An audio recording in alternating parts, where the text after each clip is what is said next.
Le taux d'impôt communal doit être fixé année après année et je rappelle que c'est un certain pourcent du taux d'imposition du canton. Et pour la commune de Vevey, ce taux a été fixé ces dernières années à 73,0%.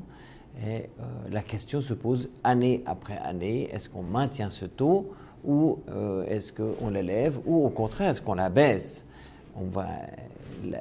Les différentes possibilités ont été évoquées et la raison pour laquelle on propose finalement de maintenir ce taux à 0,73% tient au fait que nous pouvons écarter l'idée d'une augmentation de ce taux pensant que la population ne serait pas d'accord et qu'il y aurait certainement un référendum contre toute augmentation du taux d'impôt.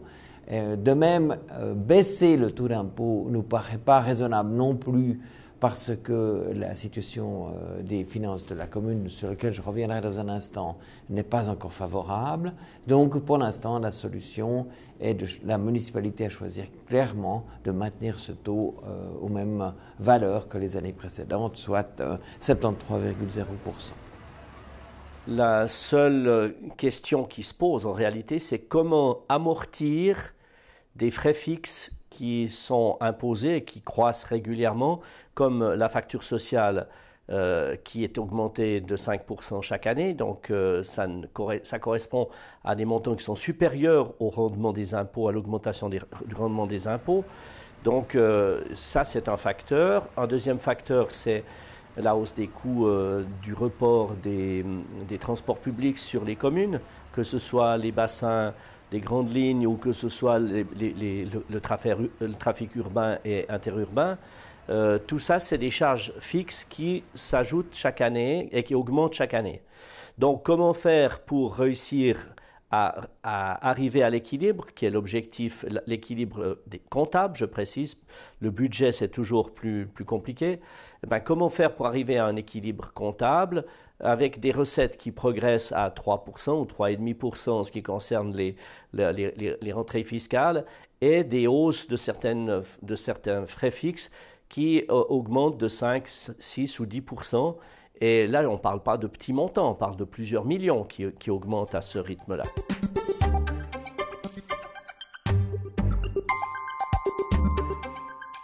Ça nous permet à la ville de Vevey de calculer ses recettes, puisque ce taux va se calculer sur les personnes physiques et sur les personnes morales principalement. Et donc ça nous permet à la ville de Vevey de calculer quelles seront ses recettes en termes d'impôts qui lui permettront de vivre au cours de l'année considérée. Actuellement, nous avons une capacité de calculer le revenu de la masse fiscale, si vous voulez, de façon beaucoup plus précise, en utilisant un indicateur qu'on a introduit maintenant depuis 2 ans, qui consiste à mesurer la quantité d'impôts facturés aux citoyens et aux entreprises.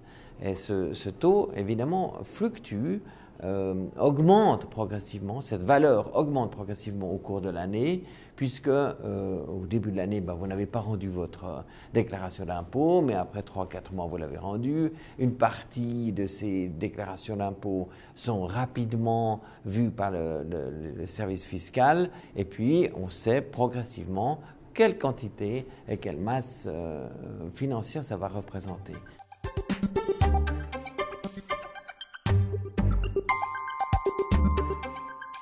Pour la ville de Vevey est de 1,2 pour 1000.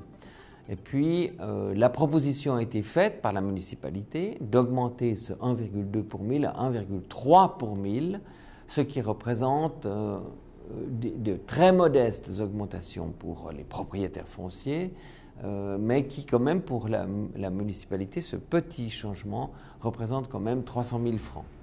Je pense que c'est un des points sur lesquels le débat se fera, puisque la commission a accueilli assez fraîchement cette proposition, donc c'est évident que le débat se fera au conseil communal.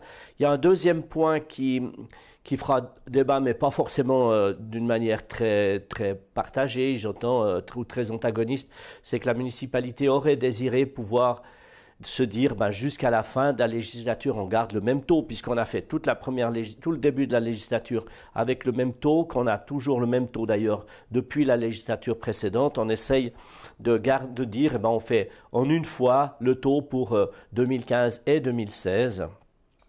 Et il semble là aussi que ça dérange certains conseillers communaux. C'est vrai que nous, on avait l'habitude de faire chaque année. On fait chaque année le taux, ce qui fait qu'on refait un débat, mais il semblait à la municipalité que le climat s'était un petit peu apaisé, notamment depuis l'acceptation finale du budget 2014, où il avait été dit que le conseil était conscient des efforts faits et qu'il mettait sa confiance dans la municipalité pour atteindre les objectifs comptables qui étaient évoqués. On espérait pouvoir se dire, on s'évite un nouveau débat en septembre 2015, mais apparemment le conseil communal est assez jaloux de ses prérogatives et préférerait pouvoir discuter à nouveau l'année prochaine du taux d'imposition.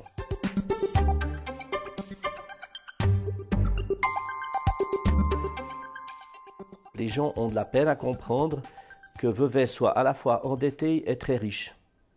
Les gens ont de la peine de se dire, de comprendre que Vevey a 160 millions de dettes, mais de la même manière que quelqu'un qui est propriétaire de sa maison et qui est propriétaire d'une maison qui vaut 1,5 million et qui est endetté à hauteur de 700 000 francs, il ne faut pas voir la dette, il faut voir la fortune que cette personne possède. De la même manière, la ville de Vevey a des biens immobiliers évalués à 550 millions à peu près. Ces biens immobiliers rapportent de l'argent, permettent de couvrir plus que largement le coût de la dette, si bien que Vevey a une situation saine.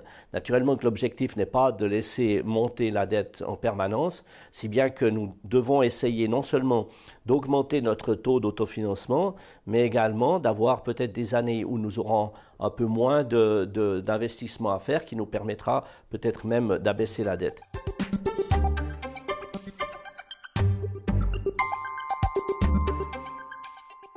On a beaucoup de facteurs qui nous attendent, qui sont indéterminés. On parle dans une demi-douzaine d'années du problème de l'imposition des entreprises. Donc il y aura d'autres grands chantiers qui devront être imaginés. Mais c'est du bon sens, puisqu'on se dit que aussi bien l'augmentation que la diminution sont peut-être beaucoup moins rationnelles que le maintien. Il y a une question de rationalité, donc de bon sens.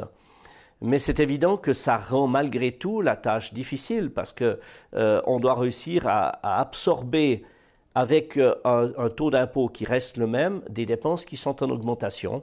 Alors ce qu'on espère naturellement, c'est que les recettes également seront en augmentation. La grande question, c'est au moment du décompte final, est-ce que les deux se compenseront? C'est ça la grande question.